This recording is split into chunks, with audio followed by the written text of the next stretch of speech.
Imagine standing in a vast desert, sun scorching the horizon, lips cracked from thirst. You see a mirage, a lake shimmering in the distance. You chase it, stumble toward it, only to find sand. Every time you move closer, the vision fades. The thirst intensifies, not because the water isn't real, but because your desperation makes it disappear. This is what desire often feels like. A chase, a mirage that retreats every time we grasp for it. The more we want, the more reality slips away from our control. The more we chase happiness, love, wealth, or meaning, the more elusive they become. There's an invisible law that governs this paradox. What we crave too intensely escapes us, and what we release often finds its way back. It sounds almost cruel, doesn't it? That the act of wanting something could be the very thing that prevents us from having it. Yet, this is a truth echoed through centuries of wisdom, from the Stoics who taught detachment to the Zen monks who saw enlightenment not as gain but as the dropping away of all seeking. Needing nothing doesn't mean being indifferent. It means recognizing that grasping, psychologically, emotionally, spiritually, creates resistance. Life, in its subtle way, mirrors your internal state. When you operate from need, you declare lack. When you stand in wholeness, you attract abundance. This idea isn't merely mystical, it's profoundly psychological. Consider attraction not as some ethereal energy, but as perception itself. When you're desperate for approval, every silence feels like rejection. When you're needy for love, every glance carries the potential of abandonment. But when you no longer need validation, when your worth is self-sourced, the world responds differently. People feel your presence instead of your hunger. We live in a culture that glorifies striving. Everywhere, we're told to manifest, to visualize, to chase goals relentlessly. But beneath this feverish pursuit hides an unspoken anxiety. What if I never have enough? What if happiness is always one achievement away? This anxiety becomes our spiritual background noise, quietly dictating every move we make. To need nothing isn't laziness, it's liberation. It's standing in such inner completeness that the universe has no choice but to mirror that state back. You stop sending signals of lack, and suddenly opportunities, people, and peace flow in, not because you forced them to, but because you stopped pushing them away. This truth confronts the ego. The ego survives through wanting. It's the endless whisper saying, "When I get that, then I'll be enough." But life never seems to deliver the satisfaction we expect. Even when we get what we want, a new craving emerges. The cycle repeats. The ego's hunger is infinite, but your essence, the silent observer beneath thought, is already complete. Pause for a moment and consider, what if everything you've ever wanted, peace, love, freedom, was already here, buried beneath layers of striving? What if the act of seeking is the wall between you and finding? When you stop needing, something miraculous happens. The inner noise fades. Clarity emerges. The world feels less like an opponent and more like a mirror reflecting your serenity. This is not mystical optimism, it's existential alignment. As the philosopher Lao Tzu once said, "When you realize there is nothing lacking, the whole world belongs to you." But how does one arrive at this realization? How do we move from compulsive wanting to tranquil wholeness, from grasping hands to open palms? To understand this transformation, we must first unravel how desire hijacks the human psyche, and why our constant need to control life keeps us from truly living. Desire begins as a spark, a flicker of curiosity, a whisper of possibility. But when that spark turns into fixation, it consumes us. Suddenly, life becomes a negotiation between what is and what we think should be. The present moment, with all its silent beauty, becomes collateral damage in the war of wanting. Every desire carries a hidden message. I am not complete until I have the job, until I meet the one, until my body looks different, until the world finally sees me. Beneath each longing lies a subtle confession of insufficiency. And so, the human mind builds an elaborate illusion. If we can control enough variables, manipulate enough circumstances, we'll finally feel safe, loved, fulfilled. But control is a myth dressed as power. We can steer effort, not outcome. We can influence, but never dictate. Yet our psychology clings to control like a lifeline because uncertainty terrifies us. We crave predictability in a universe that dances to chaos. The irony is painful. The more we try to control life, the more it controls us. Think of the moments when you've tried hardest to hold on to something, a relationship, a dream, an image of who you thought you should be. The tighter you clutched, the more it slipped. Control feeds anxiety. Release feeds peace. But release feels like death to the ego. It thrives on wanting, on the illusion that someday is the savior of today. This is where the illusion deepens. Desire makes us believe we're chasing fulfillment, but often we're just running from emptiness. The mind cannot bear stillness because stillness exposes its illusions. It reveals how much of our identity is built around pursuit. We are, in many ways, addicted to longing not for what we want, but for the feeling of wanting itself. That feeling gives us purpose, direction, drama. To not want feels like standing in a void. And yet, the void is the beginning of freedom. When you stop identifying with your desires, you begin to see them as waves passing through consciousness rather than commands to obey. The hunger to control turns into a quiet witnessing of life's movement. You start to notice that the very things you tried to chase often appear naturally when you stop trying to engineer them. Relationships flow more authentically. Opportunities appear without strain. Peace ceases to be a reward, it becomes the ground you stand on. The mind, however, resists this surrender. It equates needing nothing with apathy, assuming that without desire, life loses its meaning. But that's not the truth. When you stop needing, you don't stop acting, you act from fullness, not from fear. The difference is invisible to the eye but seismic to the soul. A person who acts from fullness radiates calm authority, while one acting from need leaks desperation into everything they touch. Consider how attraction truly works. Not just romantic attraction, but energetic attraction. People gravitate toward wholeness. You can sense when someone doesn't need you to complete them. Their energy feels clean, non-demanding. It's magnetic. This magnetism isn't mystical, it's psychological resonance.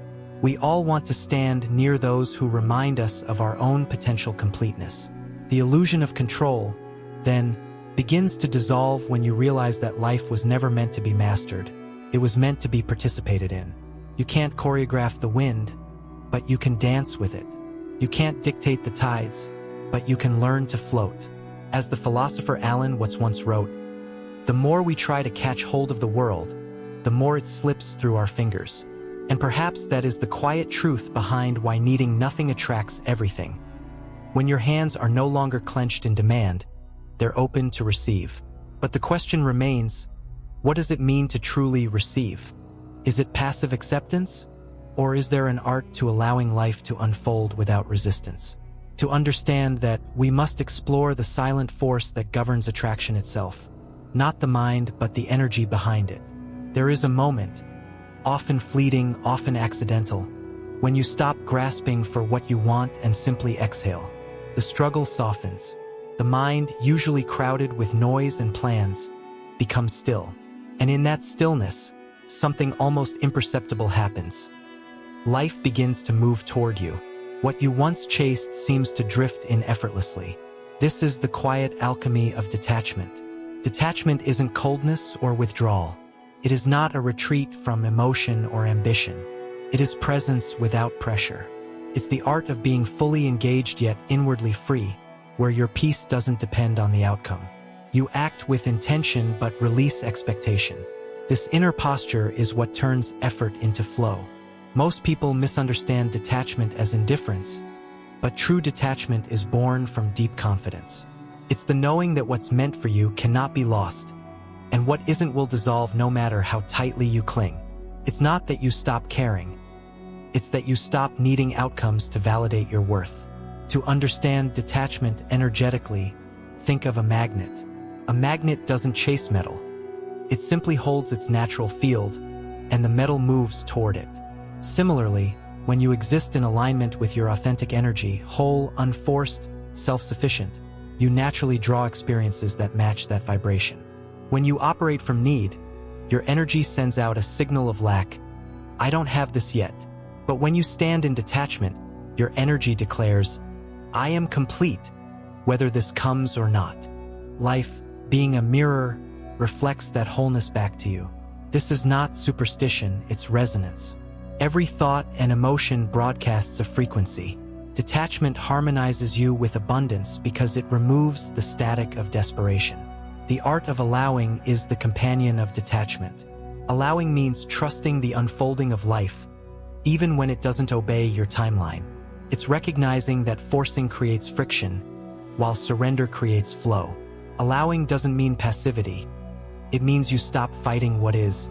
You still move, create, and dream, but without that quiet inner scream that says, "It must happen now, or I'll be incomplete." In this state, actions arise naturally rather than from panic. Intuition sharpens. Synchronicities multiply. You begin to notice that the universe, or perhaps the subconscious field that binds everything, responds most clearly when you're calm, not when you're grasping. This is the hidden strength of stillness. It's not a lack of motion. It's motion in harmony with reality. When you live in detachment, even rejection transforms. You stop interpreting it as failure and start seeing it as redirection. A closed door no longer feels personal, it feels purposeful. You stop seeing life as happening to you and start seeing it as happening through you. But this kind of inner freedom requires courage. Detachment threatens the ego because it dismantles its illusion of control. The ego equates attachment with safety. It wants guarantees, outcomes, predictability. Detachment demands faith, and faith terrifies the ego because it cannot measure it. Yet, the greatest paradox of all is that once you surrender control, you gain influence. Once you release the demand for certainty, you begin to attract with power. It is in this balance between intention and surrender that true creation occurs. Detachment is not a denial of desire but a purification of it. Desire, when cleansed of desperation, becomes inspiration. It stops being a cry for completion and becomes an expression of fullness. As the philosopher Jiddu Krishnamurti once said, "To be free from the need for anything is the beginning of love." And indeed, this love, unattached, expansive, unconditional, becomes the gravitational force that pulls all things toward you. Yet, the mystery deepens. If detachment aligns us with abundance, what happens when we still feel lack? What if, despite understanding these truths, emptiness lingers in the corners of our being? To explore that question, we must turn inward, to confront the quiet shadows that make us believe we are incomplete.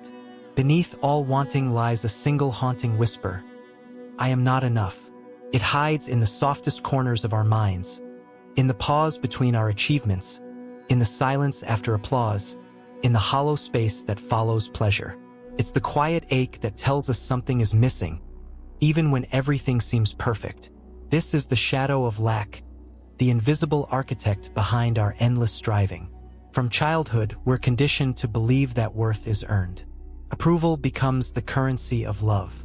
Achievement becomes the ticket to belonging. We learn that joy must be justified, that we must do something to deserve peace. Slowly, the self fractures into two, the one that is and the one that must become. And from that fracture, all human suffering begins. The illusion of incompleteness is not a flaw in our nature, it's a distortion in our perception. When we identify solely with the mind, we see ourselves as separate, fragile, and lacking. The mind lives in comparison. It defines enough only by measuring against others. And so, it manufactures a perpetual hunger. No success satisfies it for long because it was never designed to rest. It was designed to seek. To need nothing, then, is not about suppressing desire but dissolving the illusion that you are defined by it. Lack doesn't live in reality. It lives in the story you tell yourself about reality. The moment you stop believing the story, lack dissolves like fog under sunlight. But the shadow is clever. It hides not just in obvious longing but in disguised forms: overworking, overgiving, overthinking. These behaviors whisper, "If I just do a little more, maybe then I'll feel worthy." And yet, the more we give from emptiness, the more drained we become. The energy of lack feeds itself by convincing you that fulfillment is always one effort away. Freedom begins when you dare to stop running. when you sit with your emptiness without trying to fill it. It's an uncomfortable silence at first, a void that seems unbearable. But if you stay, if you breathe into that quiet ache, you begin to sense something extraordinary. The emptiness isn't absence, it's space. Space that has always been there, holding everything you are. The lack was never real. It was just noise over stillness. This realization doesn't arrive like a thunderbolt. It unfolds softly, through moments of surrender, through forgiveness of self, through remembering that your worth was never in question. Every spiritual awakening begins with this recognition. You were never broken, only convinced that you were. When you stop fighting your perceived incompleteness, you stop projecting it into the world. You no longer chase validation, because the voice that demanded it begins to dissolve. People sense it, your energy steadies, your presence deepens. Life starts to respond not to your fear, but to your peace. This is where the paradox reveals itself fully. When you no longer need to be seen, you become luminous. When you no longer need to be loved, love surrounds you. When you no longer need abundance, abundance flows naturally. The shadow of lack cannot survive in the light of self-realization. Philosophically, this echoes what the mystics and psychologists alike have tried to convey, that the world you experience is an echo of your internal state. As long as you believe you are incomplete, life will mirror situations to validate that belief, not as punishment but as invitation. Each moment of lack is a mirror asking, "Can you remember who you truly are?" Carl Jung once wrote, "Until you make the unconscious conscious, it will direct your life and you will call it fate." And so, the practice of needing nothing is not an escape from the world. It's an awakening to the truth that you are not the void seeking to be filled, but the vastness from which all fulfillment arises. But this realization, though liberating, calls for integration. How do we live it? How do we move through daily life, career, love, creation, without falling back into the gravity of need? The answer lies in embodiment, transforming understanding into presence, wisdom into living energy. There comes a moment when understanding is no longer enough. You've read the words, contemplated the truths, seen the pattern of desire and release, but the question remains, can you live it? Can you walk through the chaos of life untouched by the fever of need, while still caring deeply, still engaging fully, still creating beautifully? Embodiment is where philosophy becomes reality. It's where the mind's insight sinks into the bones, where knowledge transforms into being. To embody wholeness means to move through the world as if nothing is missing, not as an act of denial, but as a declaration of truth. You stop searching for completion because you are completion. You stop grasping for love because you are love in motion. When you live from this center, your energy changes. You stop oscillating between anxiety and euphoria, between too much and never enough. A deep steadiness arises, a calm power that feels like standing at the eye of a storm. From that place, life becomes magnetic. You no longer chase, yet things begin to move toward you. Opportunities, relationships, synchronicities, they arrive as extensions of your inner state, not as trophies of your effort. This magnetism isn't magic, it's coherence.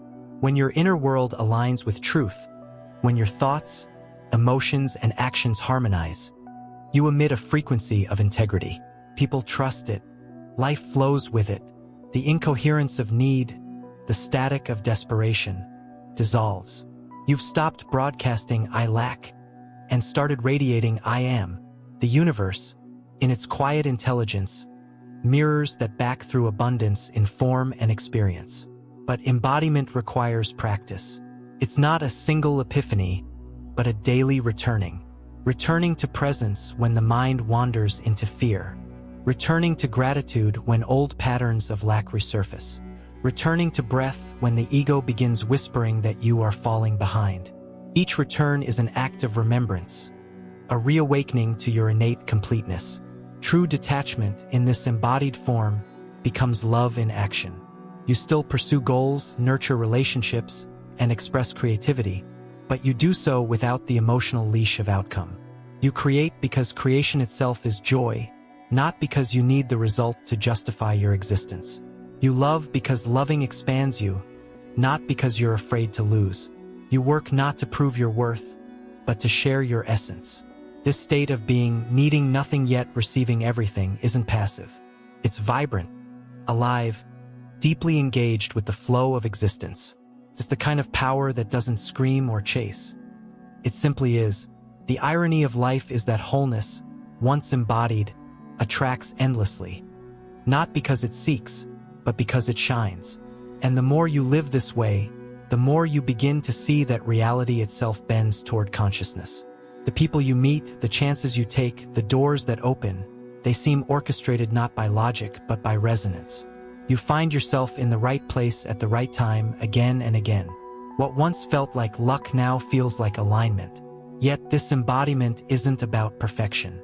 You'll still feel moments of need, flashes of fear, echoes of the old self. But now you'll meet them with gentleness. You'll recognize them not as regressions, but as reminders.